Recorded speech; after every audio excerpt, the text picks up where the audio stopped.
Seja bem-vindo a mais um Toastcast.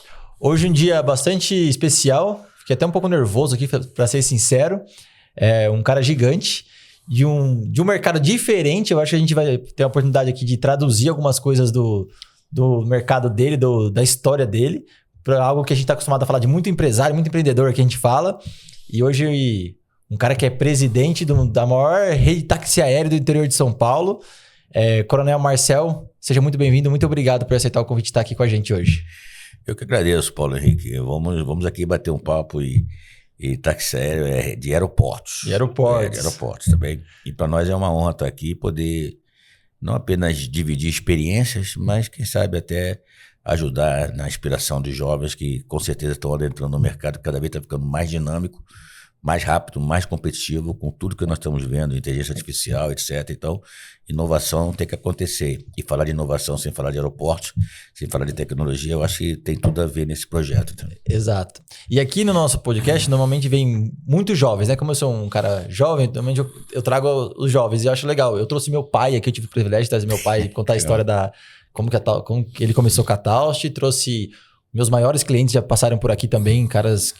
Desde cara aposentado com 40 anos até alguns clientes diferentes, uns jovens que estão despontando, começando a faturar milhões agora de um dia para o outro. E aí eu queria, na verdade, aí o senhor para mim traz um mix, assim, sabe, entre a juventude e alguém com mais experiência. E aí a primeira pergunta, até para a galera conhecer a sua história, como que o senhor decidiu ser piloto? Como que entrou na aeronáutica? Eu queria saber, se eu lembrasse lá atrás, assim, como que foi esse começo aí de jornada? Bom, por acaso esse ano, né, 2026, eu estou fazendo 45 anos que adentrei na Escola Preparatória de Cadetes da Aeronáutica, Barbacena, Minas Gerais.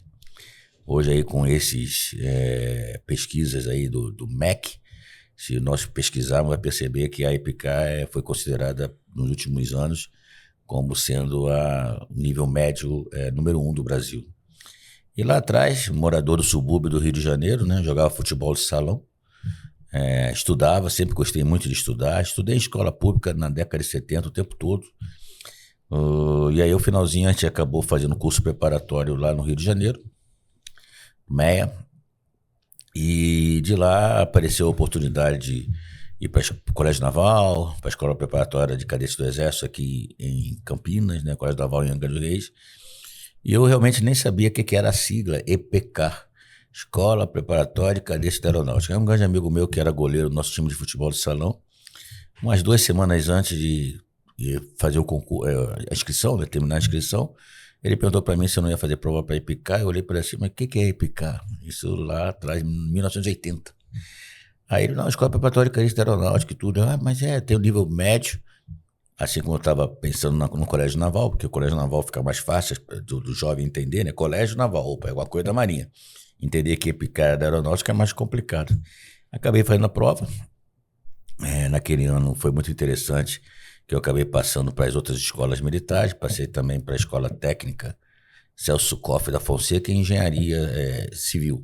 Na verdade, edificações, que eu sempre gostei muito de matemática, e a gente percebia que isso podia ser o caminho. Mas acabou que eu entrei para a aeronáutica, era um sonho meu pilotar. E esse caminho, apesar de hoje nós temos muitas escolas no mundo corporativo, no mundo privado, aeroclubes que também fazem parte desse processo. O ANAC hoje chama de CIAC, Centro de Instruções da Aviação Civil. Mas quando você vai através da EPICAR, o nível de exigência, o nível de postura, o nível de formação é diferente. E, além do mais, tem um custo muito elevado para você se formar piloto pela aviação hoje no Brasil. Então, você vai estar na faixa aí de 600 a 800 reais a hora de voo, pode chegar a 1.000 horas em aeronaves para poder ter o certificado de voo por instrumento. E você ter que fazer, no mínimo, aí 40 horas para sair piloto, PP, 150 horas para sair PC, piloto comercial, e para entrar em linhas aéreas tem que ter 1.500 horas de voo. Nossa. Então, se você colocar isso numa matemática, não é fácil para o jovem hoje que sonha entrar nesse projeto, entrar através das escolas de aviação que existem no Brasil. Mas, de qualquer maneira, a Força Aérea Brasileira tem vários quadros de especialização, e é óbvio que o nosso sonho era ser piloto, e tive o privilégio de cursar 3 anos em Barbacena, de lá 4 anos na Academia da Força Aérea aqui em Pirassununga, também é uma referência no ensino superior no Brasil. E de lá me formei piloto em 87, fui lá para Natal, Rio Grande do Norte, para fazer formação de piloto de caça à época. Depois eu adentrei logo cedo na aviação de transporte, em 89. E de lá eu voei muito o nosso glorioso C-95, produzido pela Embraer, durante 4, 5 anos direto, com mais de 2.000 horas de voo nesse equipamento. Aí eu acabei me voluntariando para voltar para a Academia da Força Aérea para dar instrução, porque eu sempre gostei muito dessa relação. E a vida, eu acho que é isso, sabe, Paulo? Você está aprendendo, está ensinando, está aprendendo, está ensinando. Hoje, com a quantidade de cursos que tem no mercado, curso superior, MBA, eu vejo os jovens assim, mas o que eu faço?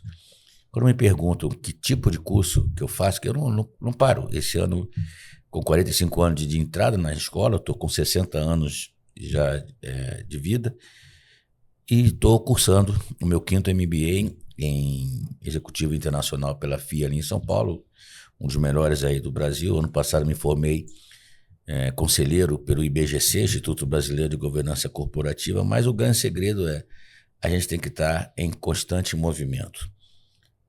Aquele premissa latina de mens sana in corpore sano, ou seja, a mente e o corpo tem que estar em harmonia. E essa harmonia eu não tenho a menor dúvida que tem. Eu até brinco com meus colaboradores, o pessoal que me segue aí nos LinkedIn da vida, e tem 3 letras E que eu acho que faz parte da vida de qualquer um.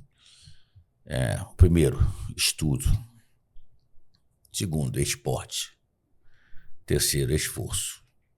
Não tem caminho fácil. E esse caminho fácil, a mente tem que estar sempre em movimento. Com 5 anos de idade, meu falecido pai me ensinou a jogar xadrez. Então, você tem que estar com a mente funcionando, com o corpo funcionando, e não pode ter novidade. E aí foi isso que eu fiz ao longo de 37 anos de Força Aérea Brasileira. Tive o privilégio de voar o nosso 707, que é um quadrimotor, era o maior avião que a Força Aérea Brasileira tinha. Também foi apelidado, na época do presidente Fernando Henrique Cardoso, como Sucatão. Eu pilotei o Sucatão, tem 1.200 horas de Sucatão. E demos a volta ao mundo algumas vezes. Inclusive, em 2005, eu levei apoio para o tsunami de Bangkok. Então, o governo brasileiro prestou apoio a Bangkok, que é muito comum. A gente pode, eu convivo isso muito, operei com diversos países ao longo da minha carreira.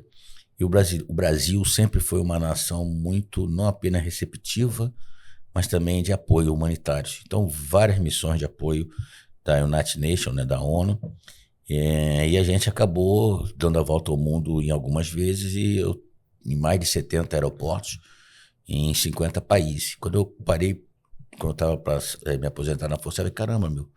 Então, sim, eu tenho 4.800 horas de voo, dentro da aeronáutica, e acabei pilotando ao longo da minha jornada com o presidente Fernando Henrique Cardoso, com o presidente Luiz Inácio Lula da Silva, e no final da minha trajetória, em 2015, eu fui assessor de aeronáutica e depois assumi a Casa Militar na vice-presidência do Dr. Michel Temer, lá em Brasília.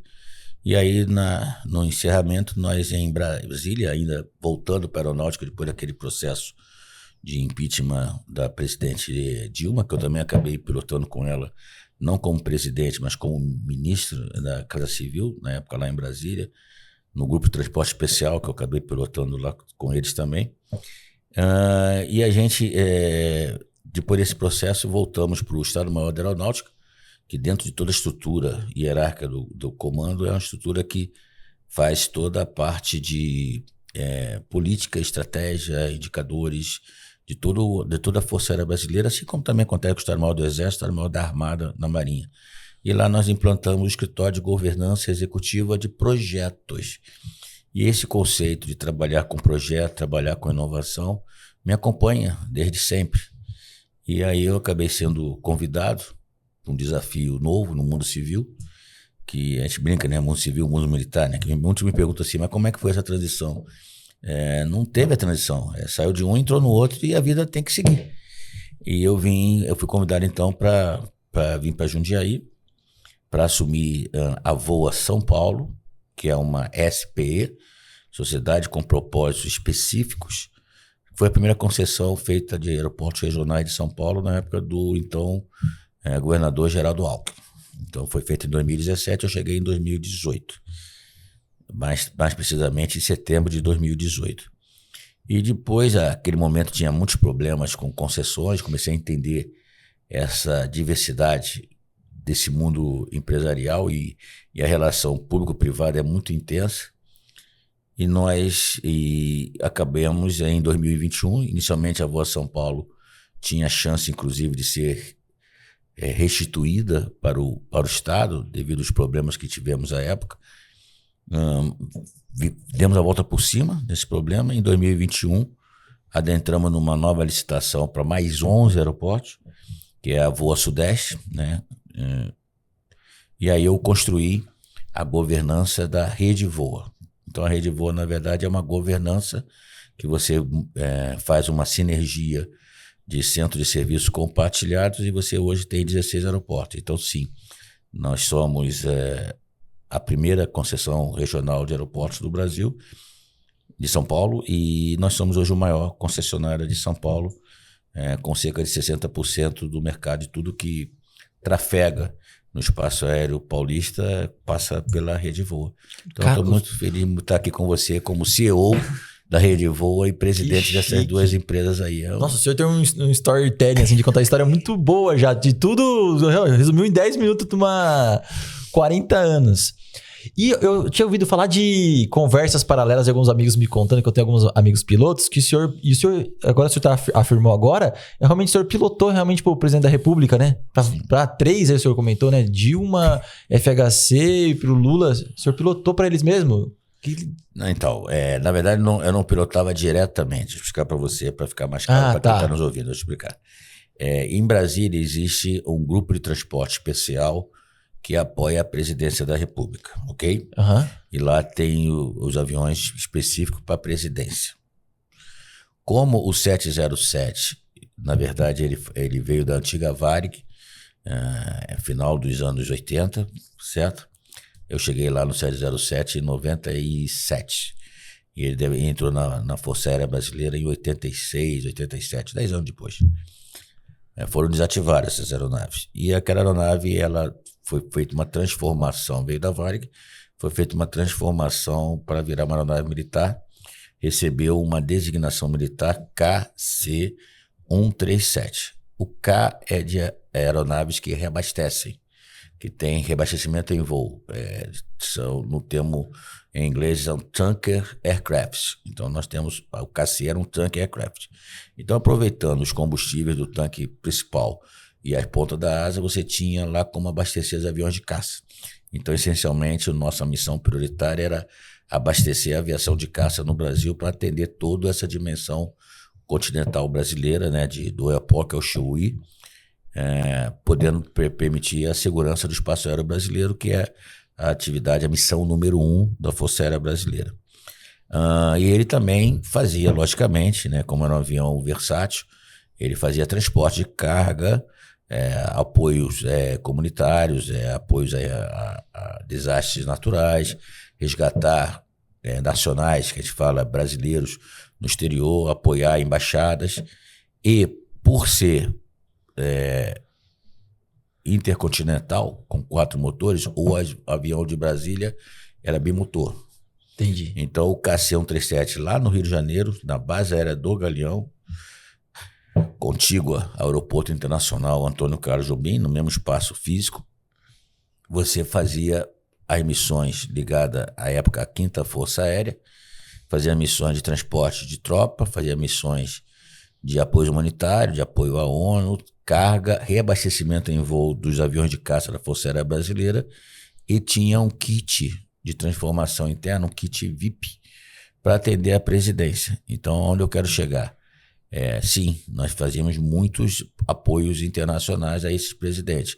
Tanto Fernando Henrique Cardoso, quando eu cheguei, eu ainda peguei um pedaço do presidente Fernando Henrique Cardoso, depois o presidente Lula, em 2003, primeiro mandato dele, eu fui o comandante que decolou com ele de Charles de Gaulle, em Paris, voltando para o Brasil lá no encontro de Davos, na Suíça. Então nós voltamos, foi quando eu não conheci em termos de ficar amigo ou próximo, mas sim, havia um respeito muito grande, as tripulações ficam mais próximas, e aí eu pilotei com esses voos internacionais, nacional não, que aí tinha um avião lá de Brasília, mas os internacionais nós fizemos bastante voos com ele.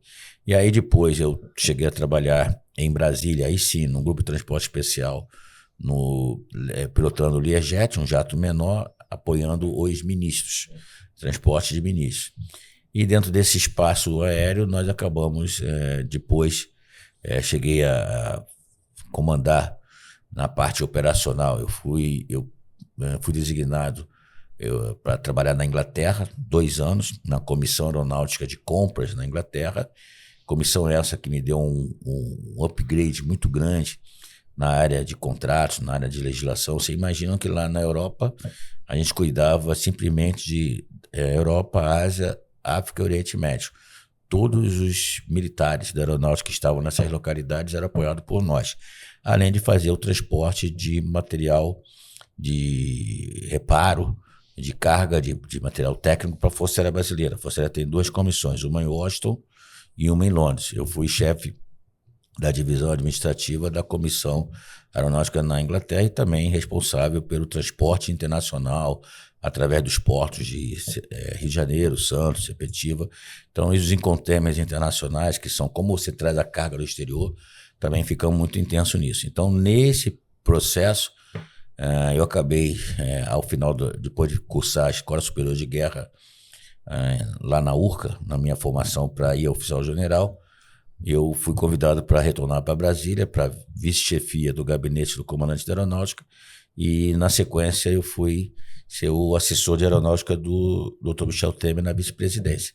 No caso do Michel Temer, eu não estava pilotando mais, eu fazia a coordenação do voo. E aí sim, fomos para a Rússia, para os Estados Unidos, para a África, Chile, alguns países desses, com o nosso Dr. Michel Temer, até a transição do processo em 2015, com a presidente Dilma Rousseff. E aí eu retornei para o Estado-Maior da Aeronáutica e lá nós ajudamos a implantar, na reestruturação da Força Aérea Brasileira, o EGE. O que é o EGE? Escritório de Governança Executiva, que tinha todos os projetos da Força Aérea Brasileira. Entre eles a parte de material bélico também, porque em 2012 e 2013, quando eu voltei de Londres, eu fui para Londres em 2007, voltei em 2009 para São Paulo. Foi a primeira vez que eu servi em São Paulo, até então não tinha, eu voava por aqui, mas não servia em São Paulo, capital. E de lá nós seguimos para o Rio de Janeiro para assumir o Parque Central de Material Bélico da Força Aérea Brasileira, fica ali na Ilha do Governador. Então esse processo todo, até por conta da experiência lá fora também, nós trabalhamos não apenas a parte de aeronaves, mas também a parte de armamentos do processo para a Força Aérea Brasileira. Nós participamos do trabalho que acabou gerando depois, pela comissão em Londres, a questão da decisão do Gripen sueco, que hoje é fabricado em parceria com a Embraer, do helicóptero Mi-35, que nós participamos no Estado-Maior da Aeronáutica, no Escritório de Governança, na concepção estratégica da aeronave KC-390 da Embraer, que hoje é um sucesso de vendas no mundo, é o maior cargueiro produzido pela Embraer. Então, esse pacote todo, e aí você meio que, vamos voltar a voar, não vamos voltar a voar, eu cheguei até a pensar em continuar pilotando, né? Me aposentei, ainda estava em condições plenas de trabalhar aí fora, mas aí veio esse desafio. Aí você, vamos aceitar esse desafio, e esse desafio me trouxe uma nova realidade, uma realidade com o mundo empresarial, que até então eu conhecia ele pelo lado da aeronáutica, não pelo lado da ativa. Antes da gente vir para o administrativo do VOA, que o senhor conta a história, eu acho muito interessante esse mundo do militar, assim, da aeronáutica, que é um mundo assim... Eu brinco até no escritório, eu falei para algumas pessoas, falei assim, a gente tem que respeitar o coronel, porque ele tá em outro mundo, né? O mundo do militarismo, para mim, é um mundo à parte da realidade que a gente do administrativo vive. Aí dentro desse, que eu acho bastante interessante, eu quero conhecer, né? Que você fala uma outra Acho que é um outro idioma, é muito respeito, muita ordem, é muito, né? Tem uma hierarquia toda muito bem definida e clara, né? Com muito treinamento. A pergunta que eu queria fazer pro senhor é: o que fez o senhor? Eu vejo que o senhor foi indo, assim, sempre vindo para cargos de gestão e administrativo, né? Começa ali como piloto e foi, sabe, fazer querer uma carreira que por vezes ela foi sempre vindo para uma questão já de gestão, de cuidado, de... O que o senhor imagina que... Por que o senhor foi vindo para isso? Já me perguntaram isso outras vezes, né? Inclusive, eu cheguei também a trabalhar na área da logística, trabalhei muito na parte da logística da Força Aérea. Sempre fazendo coisas diferentes, né? Vai para Inglaterra, vem para Brasília, sempre aceitando desafio. Trabalhei na área de comunicação social, então, ou seja, eu fui ajudante de ordem, relações públicas, vamos chamar assim, de vários, desde capitão, tenente, capitão, eu vim vindo como assistente de autoridade. Então, essa parte cerimonial acabou sendo muito intrínseco. E aí o que eu coloco, que alguns amigos até da minha turma, que a gente vai se encontrar no próximo dia 15 lá em Barbacena, para comemorarmos esses 45 anos, a escola é a mesma, o tipo de ensino é o mesmo, porém a vida às vezes vai levando você para diversidades e outros caminhos que eu sempre gostei muito de desafios, Paulo. E esses desafios fazem que cada coisa nova, eu não encarava aquela atividade, aquela função como, e agora? Não, vamos tratar esse assunto. Tanto que eu brinco muito, falo isso com meus filhos, falo isso em reunião de resultados que a gente tem na empresa todo mês, que tão ou mais importante dos cursos e das preparações que nós fazemos ao longo da vida, o currículo é apenas uma consequência. O importante é o que de fato você faz com aquilo que você aprende. Ou seja, e aí sim, eu brinco, até eu trabalhei com o tenente brigadeiro Junite Saito, comandante da aeronáutica, ficou 8 anos no comando, virou um grande amigo meu, me ensinou muitas coisas sobre esse projeto. E ele perguntava assim: e aí, Marcelzinho, como é que é essa transição? Eu falei para ele que eu vou falar para você. Eu aplico na minha vida tudo o que a gente, em algum momento, teve a oportunidade de aprender. E essa diversidade, você tem toda a razão. Tem amigos meus de turma que falam assim: poxa, Marcelo, mas você começa no mundo empresarial, começa a falar de EBITDA, de resultado, as pessoas, não é uma realidade para uma boa parte dos militares. O DNA, vamos chamar assim, a origem, exato, a hierarquia, a disciplina, não desistir. Saber que, por exemplo, uma coisa que a aeronáutica usa muito, e eu uso isso aqui na minha empresa hoje, tem que estar todo mundo junto. O time é muito importante. Trabalhar em equipe, você aprende desde cedo. Não adianta aquela história de um ser melhor que o outro. É óbvio que numa corrida de 100 metros, um vai chegar em primeiro, o outro vai chegar em último. Mas você tem que trazer o time. E trazer o time hoje talvez seja um dos grandes desafios que eu sigo na minha jornada do dia a dia. Mas o mais importante, não tem jeito. Você tem que usar o coração.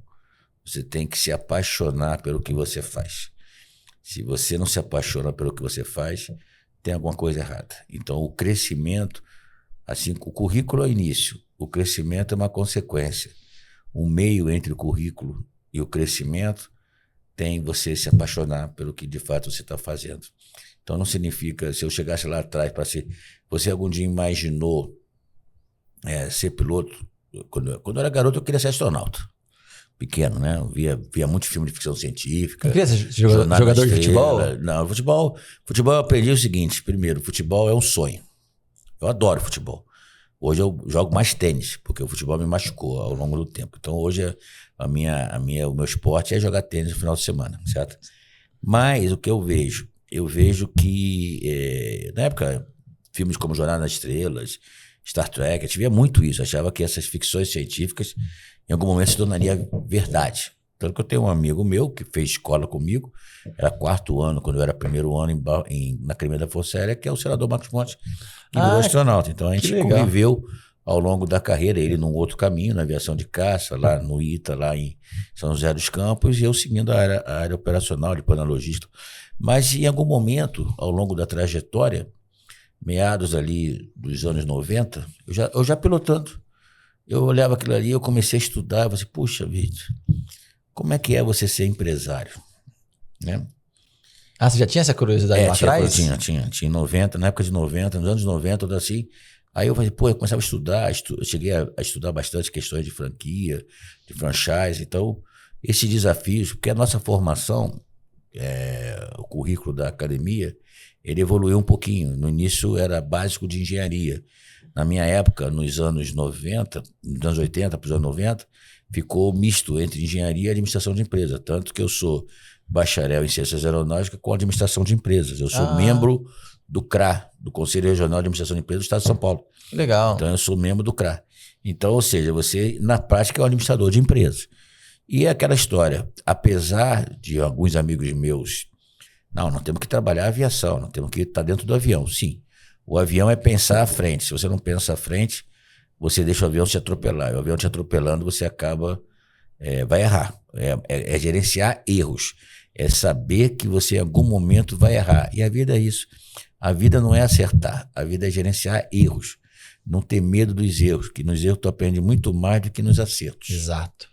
E dentro desse processo todo, tem alguns amigos meus, o pessoal chama muito hoje, na área de administração, de carreira em Y. Então, ou seja, você está focado só no lado técnico, você não está preocupado em chefiar, em comandar. Não, eu sempre, em paralelo ao lado técnico, eu sempre gostei da chefia, do comando, de estar junto nesse projeto. E isso aí mudou. E aí quando veio para o mundo empresarial, agora de fato, né, que agora eu sou oficial da reserva da Força Aérea e sou o CEO da Rede Voa de aeroporto. Então eu falei, bom, então agora nós vamos juntar. O que tem de diferente da Rede Voa com esse projeto? Bom, primeiro que aeroportos tem tudo a ver com aviação. Sim. Então, ou seja, eu coloquei o meu DNA nesse projeto. Hoje a Rede Voa, ela se tornou uma referência no mercado por conta do DNA que nós implantamos. Eu não tenho dúvida disso. Qual é esse DNA? Primeiro, tem que fazer mais com menos, porque não tem jeito, tem que dar resultado. Se não dá resultado, não adianta. Você vai jogar futebol, se não marcar gol, e aí, jogou bonito, jogou, né? O pessoal brinca, né, com alguns amigos, eu sou tricolor do Rio de Janeiro, eu sou fluminense, aí o pessoal brinca que aquela rivalidade, Fla-Flu, né, Fluminense, Flamengo, o pessoal, não, jogou de golpe, jogou como sempre e perdeu como, né, jogou como nunca e perdeu como sempre. Então não dá, você tem que fazer gol. E a vida não tem jeito. E como foi? Eu fico imaginando e vendo... Eu acompanhei de fora essa transição, né? Porque quando você vê um aeroporto aqui de Jundiaí, ele cuidado pelo Estado, eu vejo que fica quase meio que abandonado. Aí os angaristas, tipo, combustível barato, tudo meio ali, o pessoal ali usando como... E aí eu vejo que... Inclusive eu conversei com um cara que tá virando meu sócio agora, que ele tem um avião e ele tava bravo. Ele falou pra mim, não, fui... Reclamando. Não, o Campo de Marte lá eu pago X o litro, fui viajar, agora pago mais que o dobro do preço aqui. Mas aí, eu acho legal, como que o senhor tá tratando esse desafio? Porque realmente é trazer... Eu sou da teoria que o resultado para os meus clientes... Se eu tenho uma empresa que gera o resultado para mim mesmo, eu vejo isso como bom para o meu cliente. Porque se eu gero o resultado, eu vou conseguir investir mais na minha empresa, eu vou conseguir investir mais pessoas, eu vou conseguir investir em tecnologia para poder desenvolver um melhor trabalho.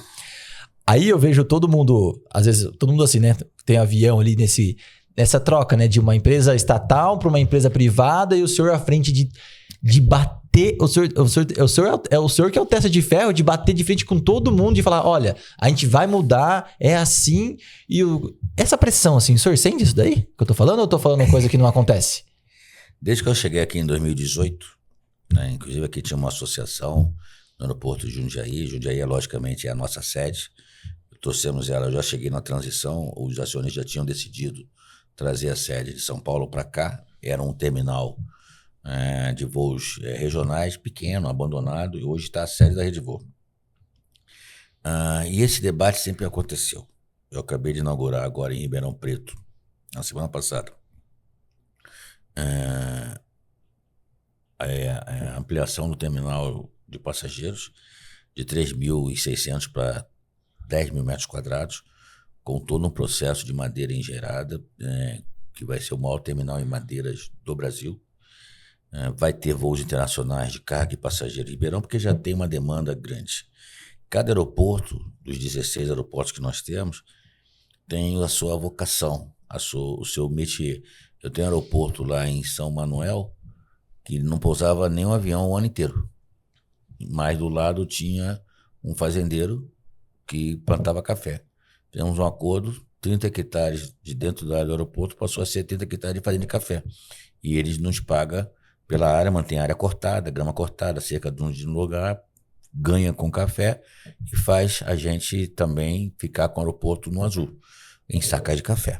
E o que acontece? Nesse nosso métier é natural. A gente recebe pedrada desde sempre. E o grande desafio só para você ter uma ideia. Primeiro que não é para indispor com teu sócio, com teu amigo, então, mas não é uma verdade, tá certo? A diferença do Campo de Marte em termos de combustível para cá é R$1,50. Então não é dobro. Né? E por que tem essa diferença? Então, só para vocês terem uma ideia. Primeiro que a qualidade do combustível nosso ele é impecável.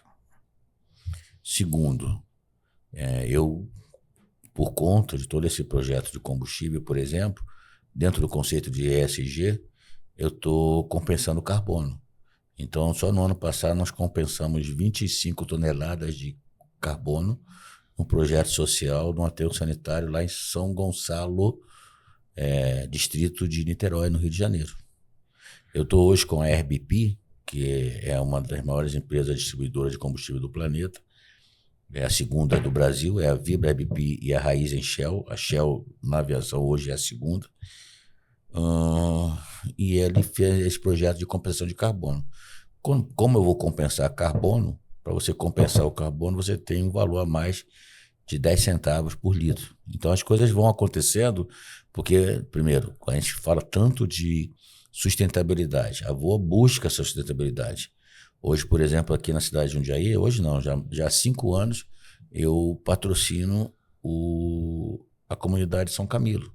100 crianças e 50 idosos, em condições de vulnerabilidade. Esse projeto, como um todo, para vocês terem uma ideia, eu cheguei aqui em Jundiaí, o nosso aeroporto tinha um movimento anual, sempre é movimento anual, de pouso e decolagem na casa de 30 mil movimentos. Uma torre simples, meio abandonada, mas tinha lá 30 mil movimentos. Não operava na parte noturna e só operava voos visuais, até sempre o discurso da Serra do Japi e tal. Em 21, primeiro que no Covid, quando todo mundo, os aeroportos minguaram, eu cresci. Cresci porque eu cheguei a conversar com o prefeito aqui de Jundiaí e falei assim, não tem jeito. Como é que nós vamos fazer para chegar os respiradores? Como é que vamos chegar às máscaras? E os pacientes? Se travar os aeroportos, o voo comercial ficou travado. O aeroclube, a instrução ficou travada. Mas fizemos um processo sanitário muito sem nenhum tipo de filosofia, de pensamentos, de ideologia, que isso é uma grande besteira. A sociedade é muito maior do que a política. Exato. Certo? E nós fizemos aqui 2 da manhã, 3 da manhã, 4 da manhã. Em 2021, por exemplo, nós homologamos o procedimento IFR, instrumento, em Jundiaí. Campo de Marte não opera IFR. Toda a navegação aérea que nós tivemos que trazer para Jundiaí está dentro do processo. Hoje eu não tenho mais metro quadrado no aeroporto de Jundiaí disponível. 5 hangares de manutenção de aeronaves largaram o Campo de Marte para vir para Jundiaí. O Jundiaí, no ano passado, nós batemos recorde de 60 mil movimentos. Nossa. E lá em 2018 tinha muito movimento de que nós chamamos de TGL, voo de instrução, aeroclube e as 2 escolinhas. Focado na escola, Hoje não. Se você chegar hoje lá no pátio ali do nosso aeroporto, que está sempre cheio, você tem aeronave global, você tem Falcon. Eu vi jato lá. Geral. Tá. E aí esses 60 mil movimentos fizeram de Jundiaí, no ano passado, pelo Centro de Gerenciamento de Navegação Aérea do Brasil, ligado ao Departamento de Controle de Espaço Aéreo da Aeronáutica. Nós somos hoje em Jundiaí, na nossa cidade, que eu sou morador de Jundiaí agora, sou cidadão jundiaiense, é o maior aeroporto executivo do Brasil. Caramba! E muitos voos estão deixando de ir para São Paulo para vir para Jundiaí. Outra coisa que nós fizemos aqui também, é que não tem jeito. Lembra que eu te falei dos educação, esporte, esforço? Nós fizemos a formação de bombeiros, os treinamentos de emergência no Jundiaí, no caso específico da VOA, não tem correlato no Brasil. No ano passado eu estava à noite, naquele curso que eu te falei, de formação de conselheiros pelo IBGC, eu me formei ano passado, em meados do ano, de junho do ano passado, mais ou menos. Eu estou assim à noite fazendo aula remota, umas 8h30 mais ou menos. Aí me liga o repórter da Globo, um amigo meu.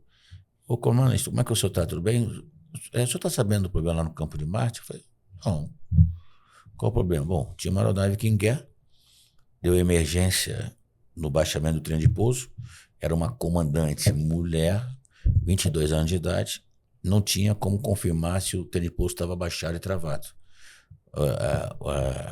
O helicóptero Águia decolou também, mas não tinha como fazer. Ela podia ter pousado no Campo de Marte. Não. Ela gastou combustível, veio para Jundiaí, porque ela sentia segurança em Jundiaí. Hoje, nossa, que legal. Aquilo ali, para atender naquela noite, o SPTV em São Paulo bateu a audiência do Jornal Nacional. Inclusive tinha uma repórter, tinha uma jornalista, né, da Record, estava a bordo também. Então parecia aqueles filmes de Hollywood. O pessoal, todo mundo esperando para pousar, e eu estava lá no aeroporto. Filmei quando ela pousou, que eu fiquei preocupado, o trem de pouso recolher. Nós tínhamos lá 6 caminhões de bombeiro, 2 do aeroporto e 4 da Defesa Civil daqui. E os treinamentos nossos, quando eu cheguei na VOA, nós levávamos, às vezes, para fazer um treinamento, retirada de uma aeronave que pousou forçado, chegou a levar 14 horas, 12 horas. Hoje a gente fala de minutos. Onde eu quero chegar? Se você fizer qualquer pesquisa, sem nenhum viés, você vai perceber que a Rede VOA é hoje considerada uma das empresas de melhor infraestrutura de suporte operacional e de segurança de voo do Brasil. Do lado da Torre de Jundiaí, em 2025, nós ativamos um Centro de Controle Operacional, CCO, que daqui de Jundiaí opera 24 horas por dia, sábado, domingo, feriado, 24/7, de acordo com o padrão anglo-saxônico. E daqui eu controlo os 16 aeroportos, remotamente. Então, esse tipo de controle faz com que o CENIPA, sempre que tem algum problema de incidente, pede apoio para a gente. Quando, infelizmente, na fatalidade daquela aeronave da Voipes, né, antiga Passaredo, que caiu aqui em Vinhedo, o nosso centro de controle operacional estava monitorando o voo. Não que estava monitorando esse voo, porque os aviões passam por aqui, nós monitoramos. E aí, quando caiu, pediram apoio para a gente. Nossos bombeiros foram lá ajudar.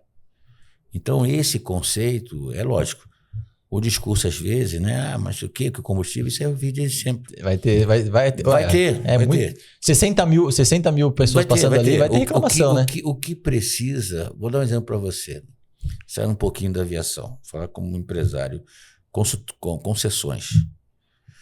O estado de São Paulo hoje tem as 20 melhores rodovias do Brasil. Aqui do lado do nosso aeroporto, aqui do lado da nossa cidade, a Bandeirante é considerada a número 1 do Brasil. Você usa a Bandeirante? Usa bastante. Você gosta da estrada? Eu gosto muito, vou direto para São Paulo. Agora tem aquele asfalto novo que não faz barulho. Quanto que é o pedágio? Nossa, acho que R$15. A gente não sabe. Eu nem sei. Eu ia falar assim, nem sei, os outros vêm parar lá e vão embora, né? Sabe por quê? Porque o serviço é bem feito. Exato. Aí, vamos lá. Quando nós assumimos em 2018, o antigo Departamento Aeroviário do Estado de São Paulo, a concessão ia ser devolvida.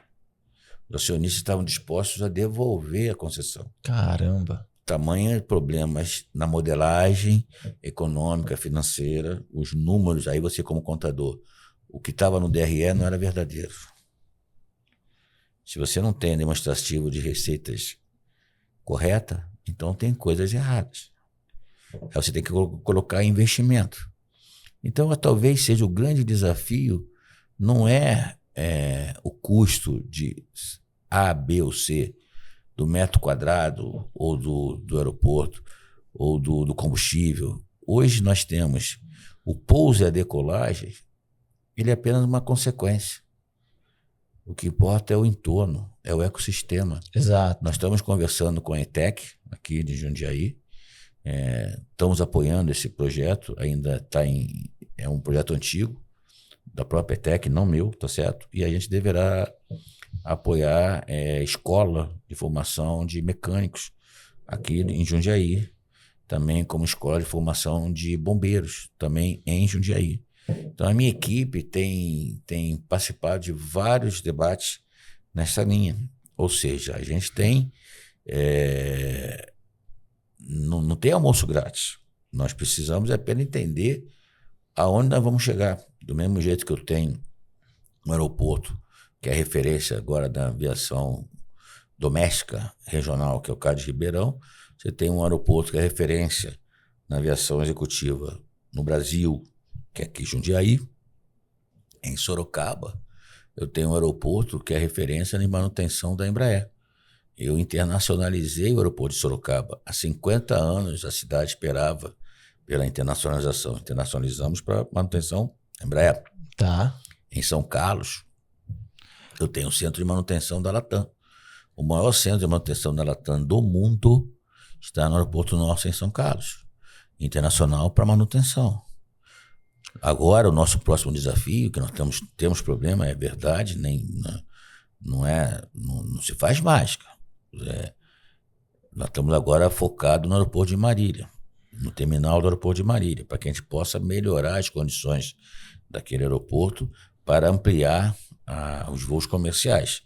Também agora lá em Guaratinguetá, do lado da Aparecida do Norte, em parceria com o governo do estado, deverá ser ativado o aeroporto da Rota da Fé. Então nós temos hoje 13 milhões de fiéis que visitam a Basílica Nossa Senhora Aparecida por ano. Nós estamos agora, dia 28, iniciando as tratativas lá, junto com o governo do estado, com a Escola de Especialistas da Aeronáutica, e muito provavelmente nós vamos estar, faz parte do incentivo de ICMS do governador Tarcísio, ter voos regionais em 3 aeroportos, no acordo com a Associação Brasileira das Empresas Aéreas, no incentivo do ICMS. O ICMS baixou de 18 para 12, e agora a ABA está discutindo, pediu até apoio nosso também. Nós estamos apresentando isso para o governo do estado, que deve chegar essa solução de descer mais 2% para 10%. Isso, na aviação, o custo é muito alto. Tudo é muito alto. Eu sei bem que 2% é muita coisa. Então, 2% é muita coisa. Quer ver outra coisa que aqui, com apoio do município, nós fizemos aqui no aeroporto? O ISS do município, na área do aeroporto, está em 2%. Bom. Não está em 5%. O que acontece? Todo aquele entorno, a quantidade, esses 60 mil movimentos aqui, a quantidade de empregos direto e indireto. E aí eu vou ser sincero para você, nós não podemos, no passado bem distante, aqui no aeroporto de Jundiaí, já chegou a ter planadores. E a ideia de Jundiaí é voltar a ter voos comerciais? Esse é um desafio, tá? E esse desafio nós estamos aqui com uma subsidiária da Azul Linhas Aéreas, que é a Azul Conecta. A sede da Azul Conecta está aqui em Jundiaí, são aeronaves Caravan, 9 lugares, e nós estamos discutindo bastante isso. Já fizemos um documento formal a 4 mãos, eu e a Azul Linhas Aéreas, com o governo do estado de São Paulo, para voltar a ter os voos comerciais aqui. Já teve. Aqui o aeroporto... Já teve. Não, aqui o aeroporto, em 2020, eu transformei ele em voo comercial. Aviões pequenos, nesse momento, sim, é verdade. Até porque para o crescimento da pista é uma outra discussão, a ampliação da pista aqui.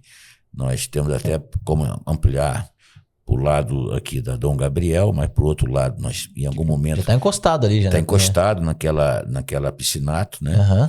E aí você teria que fazer uma espécie de um viaduto parecido com aquele da Bandeirantes, que passa ali por debaixo, ali como quem vai para Eloy. Sim. Mas todo esse debate é um debate que requer não apenas a sociedade precisa Empresários solicitam. Porque o Brasil é um país continental, né? Tipo, faz muito sentido a gente aumentar ainda mais a aviação, né? Esse é um grande desafio. Pra você ter uma ideia, São Paulo hoje, o estado de São Paulo, vamos falar de números, que é um número que você como contador conhece bem.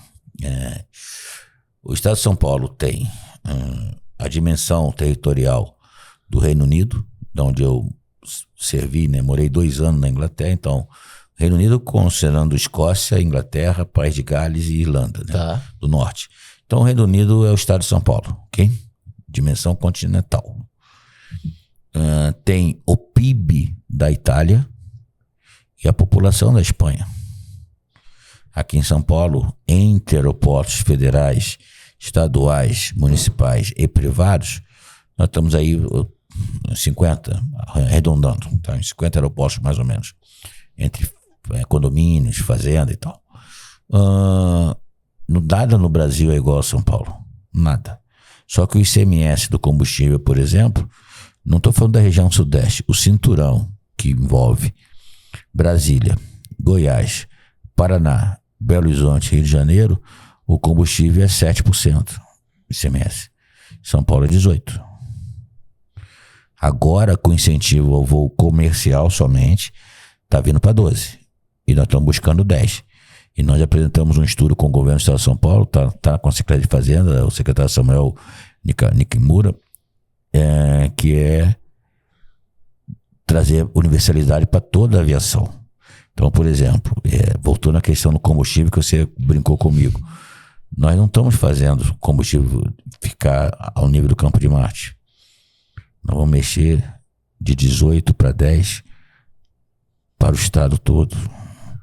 Isso é um trabalho da Rede Voo, junto com a Associação Brasileira da Aviação Geral, junto com a distribuidora de combustíveis. Então, esse desafio é pensar fora da caixa, porque não tem jeito. Mais importante do que construir viadutos e pontes, vamos pensar nisso. Não tem ninguém embaixo da ponte, nem do viaduto. E aquele, agora eu fiquei já tô pensando no futuro. O senhor me falou que a ideia muito parecido com o que aconteceu em Ubatuba, né? Eu tava em Ubatuba esses dias e passei lá no aeroporto, já vi... Viu roda gigante, viu shopping center.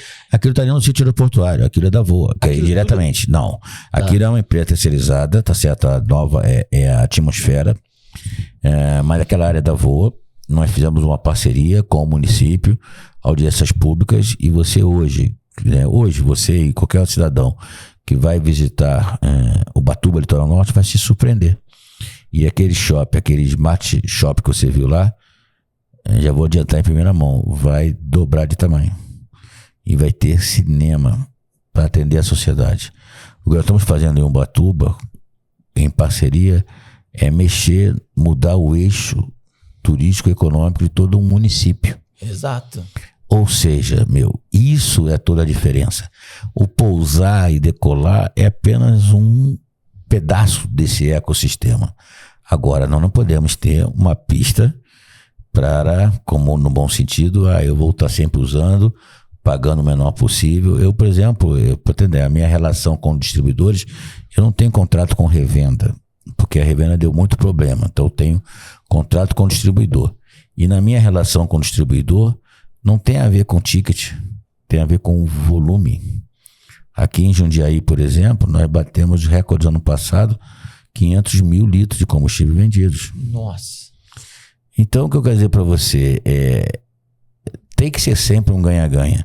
A equação não é fácil. Cada um tem o seu desafio. Coronel, eu vejo o senhor falando com muita segurança, assim, né, do que tem que fazer, do que vai fazer de futuro, do que...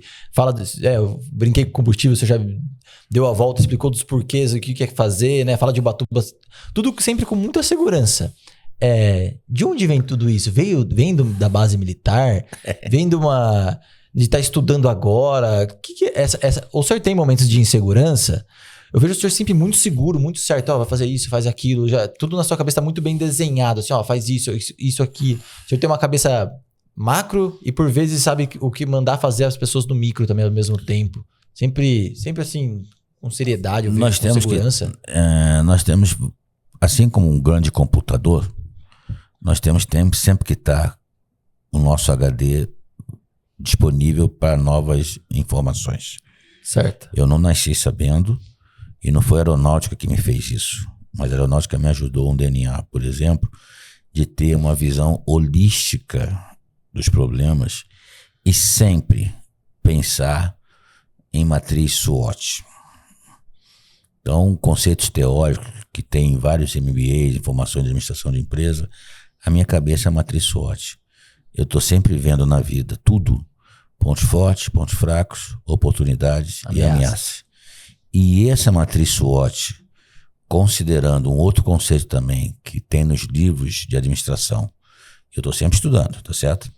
Que é o PDCA, que é aí eu vou usando para aviação, é um looping.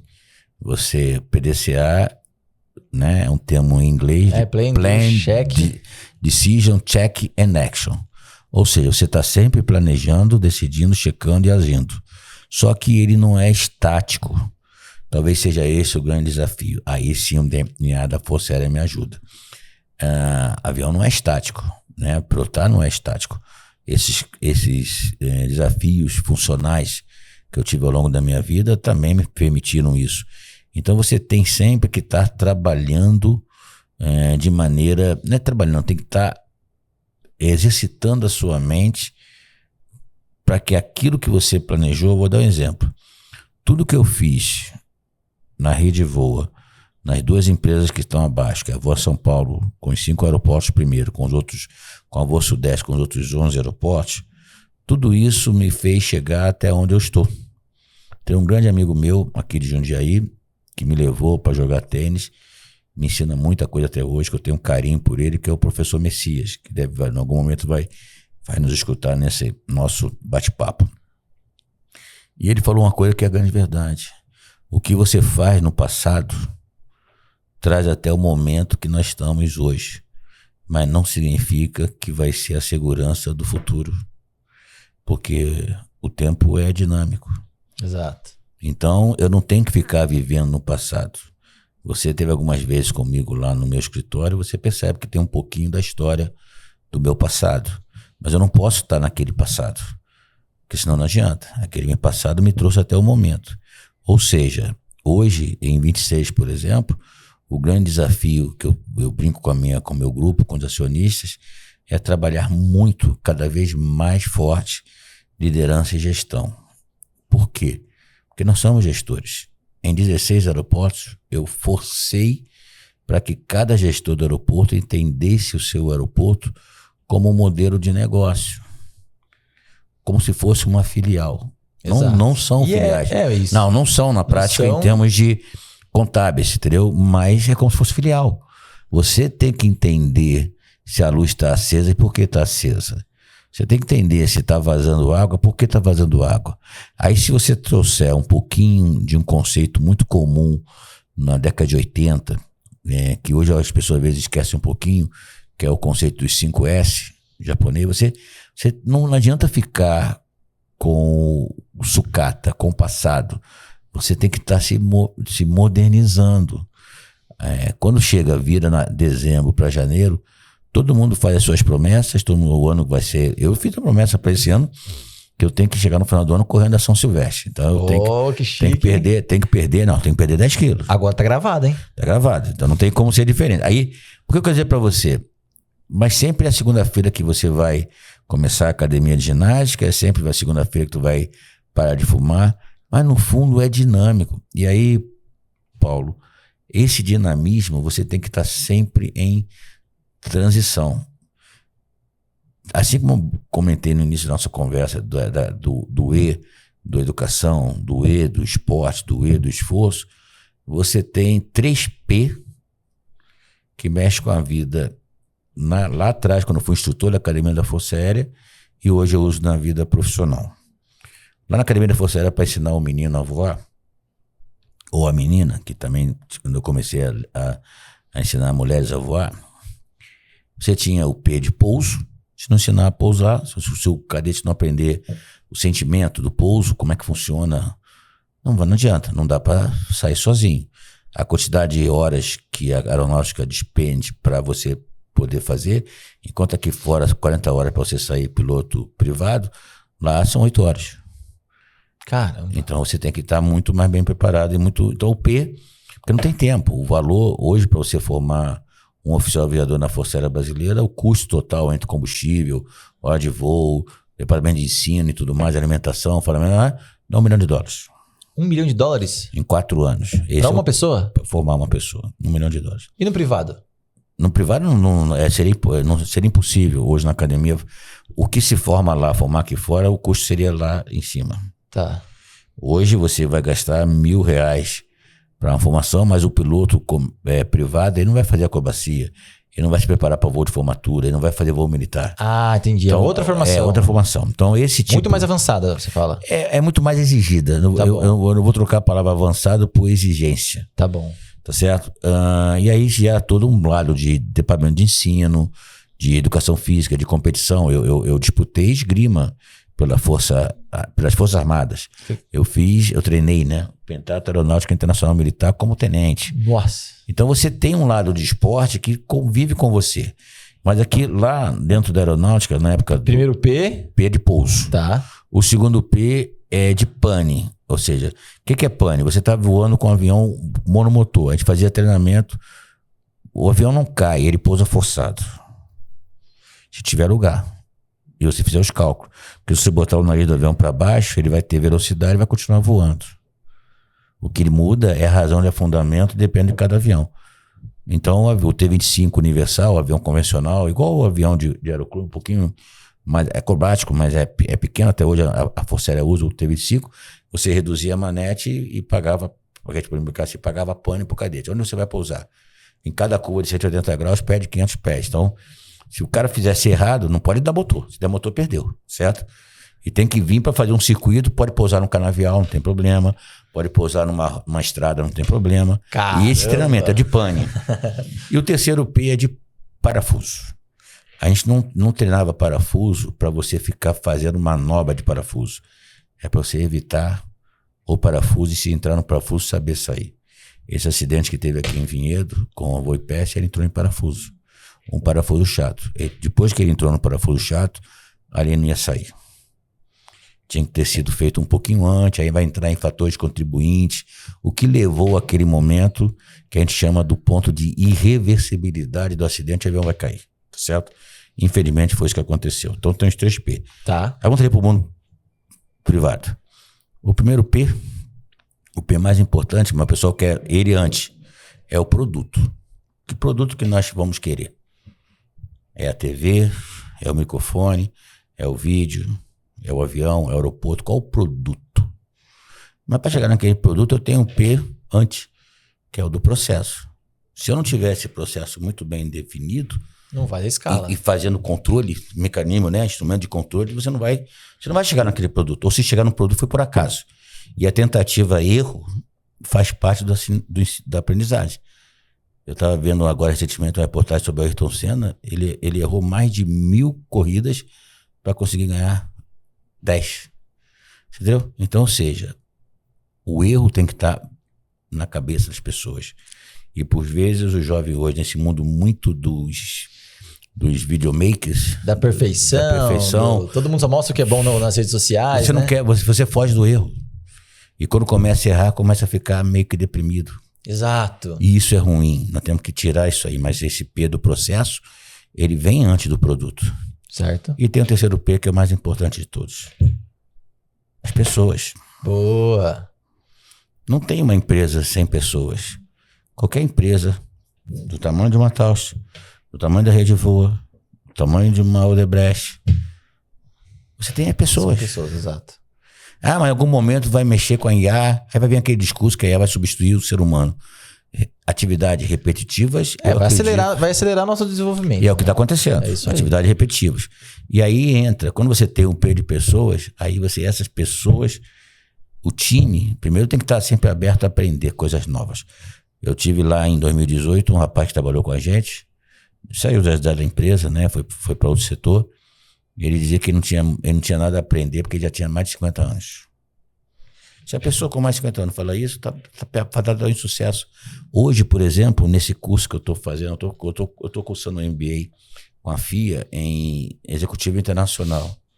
Cada vez mais, Paulo, você tem a figura dos 50 a mais. Cada vez mais. Ontem tive um funcionário... O mercado está buscando... mas aí vai dizer, mas o senhor está falando de conflito de gerações? Não, primeiro que eu não acredito em conflito de gerações. No curso de formação de conselheiro pelo IBGC no ano passado, tinha uma senhora que é amiga nossa, a Fátima, aqui de Itupeva, 75 anos, abriu uma startup de IA. Ontem eu dei parabéns para um funcionário nosso que fez 71 anos. Então, trabalhar com a gente. Isso não tem. Então não se trata de conflito de gerações, mas se trata de conflito de motivações. Exato. E a motivação, infelizmente, não vem de fora. Ela tem que vir aqui, ó. Igual eu falei no começo, que a nossa união de gerações, né? Se você não puxar isso, não vai. Exemplo, quando eu estava lá na Inglaterra, meus filhos eram pequenos, né? Estava na Inglaterra em 2008. Quantos filhos o senhor tem? 3. 2 meninas e um menino. Mas já tenho neto, né? Meu neto, a minha mais velha já tá vindo aí pro Dia das Mães. A minha filha do meio brincou assim comigo. Não, meu pai é velho. Em 2008. Mas por que é velho? Meu pai não tem Orkut. Orkut hoje, se falar aqui, ninguém lembra quem é. Orkut é. 2008, era velho. Aí a mais velha disse assim, e meu pai também... Eu lembro que ele ia na casa da vovó e ele puxava o rádio do carro. Sim, eu tive um toca-fita Rodstar de bandeja, Paulo. Talvez você não saiba o que é isso. Mas você tirava do carro para não ser roubado, né? Tirava lá no Rio de Janeiro, subindo lá o Alto da Boa Vista, tirava. Tirava e levava embora junto. Levava embora. Depois tu levava só a fita. Era só a frentezinha, né? Então, olha só, eu não tinha Orkut. Tive um toca-fita de bandeja e ela brincou comigo que eu gostava muito de música dos anos 70 e dos anos 80. Ainda sou apaixonado pelos conjuntos nacionais dos anos 80 e pelos conjuntos internacionais dos anos 70. E aí a gente pode buscar um pouquinho para 60, aí vai entrar Elvis Presley, vai entrar Beatles, é outra conversa. Onde eu quero chegar? Antes era o que? ABBA? Isso é os anos 11. O que eu quero dizer para você, aí é conceito de velho, eu brincava lá atrás, você, em 2008, eu falei, bom, então se você... não tinha Orkut, usou toca-fita de bandeja e gostava de música dos anos 70 e 80, você era um dinossauro. Isso muda. E essa motivação, aí agora na seleção de pessoas que muitos vão estar nos ouvindo aqui, como é que eu faço para chegar? Não vou. Eu brinco que as pessoas procuram as empresas todas em função do salário, em função dos benefícios, o que ela oferece. Ninguém vem procurar a Tausch se não for o que a Tausch oferece. E aí, para entrar no processo seletivo, vai apresentar, lembra que eu falei do crescimento, mas antes vinha o currículo? Uhum. Vai apresentar o currículo. Aí você vai avaliar currículo, entrevista e tal. Então a pessoa entra na empresa pelos benefícios, pelos bônus, pelo que a empresa pode oferecer, com base no seu currículo. Mas ela sai da empresa não pelo salário nem pelo benefício, por não entender o seu lugar na empresa e como que faz para crescer, e sai da empresa pelo comportamento. Então, ou seja, você entra pelo currículo, vai atrás dos benefícios, mas você procura outros caminhos se aquele caminho não é a sua verdade. Hoje, cada vez mais, não tem aquele conceito de geração X, geração Y, daquele modelo japonês de entrar numa empresa e ficar a vida toda. Você vê que isso vai ser mais dinâmico. E o brasileiro tem uma vantagem enorme, que eu vi na aeronáutica, quando estava fazendo operações militares, do mesmo jeito que eu pilotei com o presidente e tudo, eu fiz muitas operações militares, com a United States Air Force, com a Mission Commander, com os países da América do Sul, com a França, com a Mer de l'Air, com a Royal Air Force inglesa. E tem uma coisa que eu aprendi lá nesse processo. Por mais que a gente discute muito, isso é verdade, que o brasileiro não gosta de planejamento de longo prazo. Sim. Não gosta de planejar. Mas esse modelo do Brasil, na nossa cultura, de se reinventar... Muito rápido, né? Faz com que você seja muito bem visto quando você tem que encarar problemas. Quando o pessoal brinca nas redes sociais... Tem que ser criativo, né? Que o brasileiro tem que ser estudado, né? Que o brasileiro tem umas coisas assim diferentes. Mas agora mesmo, no show da da cantora Shakira lá no Rio de Janeiro. Tá nas redes sociais, um grupo lá na praia, vendendo por R$100. Saco de areia cheio, que a pessoa podia subir no saco, sentar no saco para descansar na areia, ou subir no saco para poder ver melhor. Eu falei, se a pessoa é capaz de sacar o saco para vender o saco, e o pior, teve compradores disso aí. E aí eu quero chegar que, infelizmente, a verdade nossa, por questões todas de, né, a gente vai entrar na parte econômica do Brasil, tributária do Brasil, que você sabe bem disso. Não dá para a gente continuar tendo essa quantidade de impostos que nós temos sem retorno para a sociedade. Não dá para ter essa taxa de juros de 15%. Exato. Isso aí é um absurdo. Você está travando. E aí o que acontece? Mas tá vindo uma reforma tributária por aí. Tá vindo reforma tributária e tá vindo essa conversa agora da escala 6x1. Que você, mas você é a favor ou é contra a escala 6x1? O senhor não é a favor nem contra. Eu só acho que tem que ser debatido. E mais importante do que o 6x1 é como acontece lá fora. Tu paga pela hora trabalhada. Se quiser trabalhar 20 horas, o problema é teu. Se quiser trabalhar 10 horas, o problema é teu. Eu sou a favor, sim, de menos Brasília e mais Brasil. Boa. Isso só acontece com esses incentivos. E o brasileiro, o que tem de brasileiros no mercado informal... Nossa! Você sabe disso. Cresceu demais. E aí, cá entre nós, o problema está no CLT?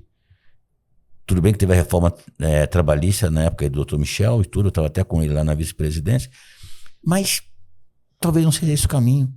Não se trata de esquerda, direita, de início, nem de nada. Se trata de um brasileiro entender que, primeiro, sem estudo não vai a lugar nenhum. A Coreia do Sul se tornou uma potência e mudou com estudo. E, infelizmente, quando eu ouço recentemente um debate, até o CRM, Conselho Regional de Medicina, pedindo para fechar a faculdade de medicinas, que não estavam cumprindo o mínimo, isso é um absurdo.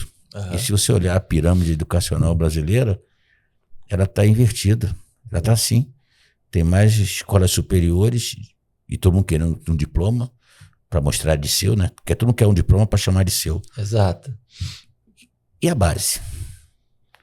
Aí, se eu falar para ti que às vezes me assusta de jovens, enfim, não jovens, mas de colaboradores, 35 anos, enfim, que não conseguiam enxergar, trabalhando com a gente, regra de 3. E aí eu já escutei gente falar assim, não, nem fala de matemática para mim, porque matemática não é meu forte. Mas que forte? Como é que tu vai fazer a compra no mercado? Como você vai contar o seu próprio dinheiro? Mas deixa eu fazer... a gente tá indo pros finalmente do nosso bate-papo. Eu quero fazer 2 últimas perguntas. Vou fazer a primeira. O senhor é um cara muito bem relacionado. E hoje tá na moda falar network, eu conheço todo mundo. Como que o senhor chegou a ser bem relacionado como o senhor é hoje? De chamar, né, o Marcos Pontes de amigo, de conhecer muita gente que eu sei que o senhor conhece. Como que foi como o senhor levou essa gestão de relacionamento na sua vida? Network, né? Que é network também hoje em dia na sociedade. Se você não tiver network, você não tem nada. E aí tem talvez uma coisa que é muito importante nisso aí. Lógico, no meu celular eu tenho 16 prefeitos. O governo do estado de São Paulo tem várias secretarias que a gente se relaciona. Agora, na inauguração lá em Ribeirão Preto, estava junto lá com o nosso governador, com o deputado Baleia Rossi, presidente nacional do MDB, que ele é daquela região e vai estar me apoiando no processo de internacionalização, assim como o governo do estado. Você não força.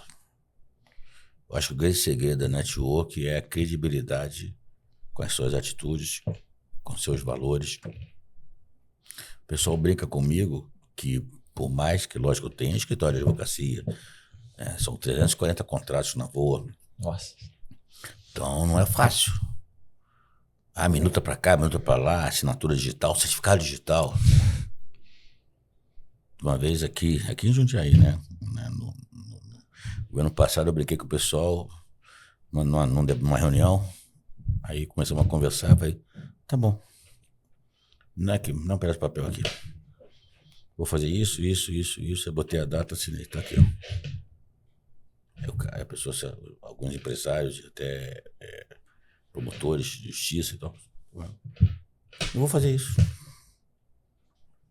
Se eu falar que eu vou fazer, vale tanto quanto o que está escrito. E as pessoas vão percebendo ao longo da trajetória que não é fácil. Eu não pense que a gente não constrói amigos. A gente constrói profissionais que passam a ser amigo na medida da relação entre as partes. Eu tenho certeza absoluta que a minha relação com você, principalmente por conta da Taos, não só por estar aqui com você hoje, mas de hoje em diante você vai olhar assim, puxa vida, vai ficar pensando, como eu também. Eu vim para cá, lógico, né, deixando alguns compromissos, algumas agendas, para poder estar junto, para conversar, para debater. Mas eu acho que o mais importante, e eu falo isso abertamente, não tenha medo de errar. Não tenha vontade de acertar, sim, mas não tenha medo de errar. Mas não importa o erro. O que não pode é ficar parado e deixar a coisa passar. Infelizmente, ainda tem muito esse conceito no mundo profissional, no mundo empresarial. Na Força Armada também tem, não vai dizer que é diferente. O que gera, por exemplo, um coronel fazer algo e o outro ali não fazer? Qual é a mudança? Ou, por exemplo, quando você escuta assim, mas é uma questão de, não faço isso porque isso aqui não é da minha competência. Por quê? Buscar fazer o novo dá mais trabalho. Não é confortável. E o senhor tá quase respondendo a minha última pergunta. O senhor tão pra frente que o senhor sabe conduzir bem uma conversa. Eu queria, até pra gente poder não alongar, o que o senhor gostaria que eu te perguntasse que eu não perguntei, que o senhor gostaria de falar? Que a gente tá aqui pra inspirar. A nossa ideia desse nosso canal aqui é de inspirar e o senhor contar a sua história para inspirar outros empresários, outros jovens a realmente caminhar pro lado do empreendedor, sendo no CLT, trabalhando na empresa. Eu acho que eu comecei assim. Ou para quem já tá empreendendo também, acho que tudo é para inspirar. O senhor tem a sua história eu acho maravilhosa, assim, É uma pergunta, sei lá, hoje é muito comum, né, nesse mundo dinâmico, né, do século XXI, já na metade, indo daqui a pouco para metade do século, né, com inteligência artificial, com todo mundo querendo saber só do bonito, né, só do que é bom, fugindo dos erros, né, não tenho receio nenhum de falar erros. Mas às vezes a pergunta que é difícil, que eu mesmo faço para mim mesmo: você é feliz? E hoje, por acaso, eu estava vendo um podcast de um professor e ele falou assim, eu estou com 65 anos, eu passei momentos bons, momentos ruins e não sei dizer se eu sou feliz. Caramba. E por que eu quero dizer isso para você? Que às vezes a gente, né, sociedade, busca tanto a felicidade, independente, que nós falamos pouco sobre isso, de questões ligadas à religião, ligado à espiritualidade.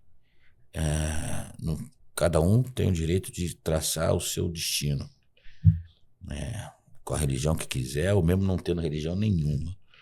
Mas se em determinado momento você não for capaz de olhar para dentro de você, é muito complicado ter a felicidade plena. Algumas pessoas vão achar que é poder comprar tudo. Casa, avião. Não vejo assim. É óbvio que também não podemos ter aquele conceito de que o dinheiro é tóxico, porque não é. Você precisa estar com ele junto. Exato. E aí esse professor ontem me falou uma coisa que eu falei assim, o que me deixa mais feliz hoje, por incrível que pareça, é ajudar o outro. Porque se eu ajudo, aquilo me faz bem e naquele momento eu sou feliz. Vou dar um exemplo para você. Na inauguração agora lá dessa expansão lá em Ribeirão Preto, tem um projeto que eu apoio lá. Assim como eu apoio aqui a São Camilo, lá eu apoio na comunidade, tinha um pessoal que ficava todo lá invadindo o aeroporto. Aí eu pedi para ir lá ver quem é o líder comunitário, né? E tinha um projeto lá nadando em frente. Criança de 7 a 12 anos de idade. Pronto. Banquei o processo. E eu na DART, eu falei com o Edmilson, que é o coordenador, que em algum momento vai ouvir a gente conversando aqui. Eu falei, você pode levar as crianças lá para a inauguração? Eu falei, vou. E você vê as crianças com o uniforme da VOA. E sabendo que aquele processo de 7 a 12 anos, depois com 12 anos, as melhores, não tem jeito. Um vai ter skill, né, ou habilidade, e o outro talvez nem tanto. Mas essa transformação, que aí tanto as pessoas conversam sobre o ESG. Mas o S, ele tem que ter a transformação. E aí quando você começa a ver a transformação, aquilo me deixa feliz. Então é difícil a gente ver isso, e eu acho que esse conceito ele é muito mais importante, e não adianta ficar achando que viver é fácil. Porque o mundo não é fácil. E o boleto chega. E você tem que pagar ele. E tem que sair daqui, eu vou correndo, porque tá um monte de coisa pendente lá na caixa de e-mail. Mas também você tem que ser, isso é importante demais, é você ser capaz de priorizar. Comandante, fica tranquilo que nós já temos aqui 10 prioridades para esse projeto. Não tem nenhuma. Quem tem 10 prioridades não tem prioridade nenhuma. Você tem a prioridade. A número 1, depois, se aquela for feita, tem a número 2, e assim vai. Porque se você não for capaz de... Aí na engenharia usa muito isso, de entrar nas curvas ABC, o que é prioritário, o que é aquilo, tudo vai ser prioritário. Se tudo é prioritário, vai ter um monte de input na sua cabeça, tem uma coisa que a gente não consegue controlar, estou vendo aqui o horário, é o tempo, e aí você diz, caramba, e aí eu não fiz. Então essa capacidade de você escolher, não tenha dúvida, a vida é feita de escolhas. Quero que as pessoas que estão nos ouvindo escolham, faça a sua escolha. E se em algum momento aquela escolha não é bem aquilo que você quer, também não tenha medo de o caminho diferente, porque você seguindo o mesmo caminho o tempo todo, porque falta de opção, aí não tem jeito, né? O salto da vida, ele não acontece assim. Eu queria falar com você aqui. Então, eu queria falar isso, pessoal. Eu fiquei muito feliz de conhecer o senhor. Estou muito feliz do senhor estar aqui. Quando eu conheci o senhor, eu fiquei assim, assustado, porque é um mundo que eu não conheço. Não é uma história que faz parte da minha. E para mim é muito gratificante, assim, poder ouvir o senhor, ter o respeito do senhor me falar confidencialidade da sua vida particular, né? Porque quando eu como contador, eu tenho que saber de tudo, né? do empresário. Então, para mim é um prazerzaço estar aqui, poder divulgar um pouco mais da sua história. O senhor tem a obrigação de escrever um livro para contar mais. É muita coisa. A gente já quer gravar um podcast de 4, 5 horas, que o senhor é um cara gigante, viu? Obrigado por aceitar o convite de estar aqui conversando comigo. O senhor é um fofo, né? Mas o mundo foi te criando bastante duro, né? Às vezes eu brinco com meu pai, que meu pai é um kiwi. Por fora todo peludo, cascudo, bravo, mas por dentro tem um coração maior do que cabe nele. E o senhor é um cara desse, viu? Obrigado por tudo aí, um abraço, e que a gente possa servir de inspiração para aqueles que vêm. Não tenho dúvida. Eu fiquei bastante quieto aqui, porque eu falei assim, quem sou eu na fila do pão para querer afirmar alguma coisa? Então a gente trouxe o Coronel Marcel Moure. E é isso, gente. Se você gostou desse conteúdo, incentiva a gente a trazer mais pessoas incríveis como esse cara que tá aqui, que ele tá querendo até ficar emocionado. Vamos até cortar o vídeo. E é isso. Se você gostou, deixa o like. Se ficou com alguma dúvida, deixa nos comentários e compartilha pra mais gente, que essa história aqui pra mim é uma história realmente que pouca gente conta por aí. Valeu, até o próximo Toastcast.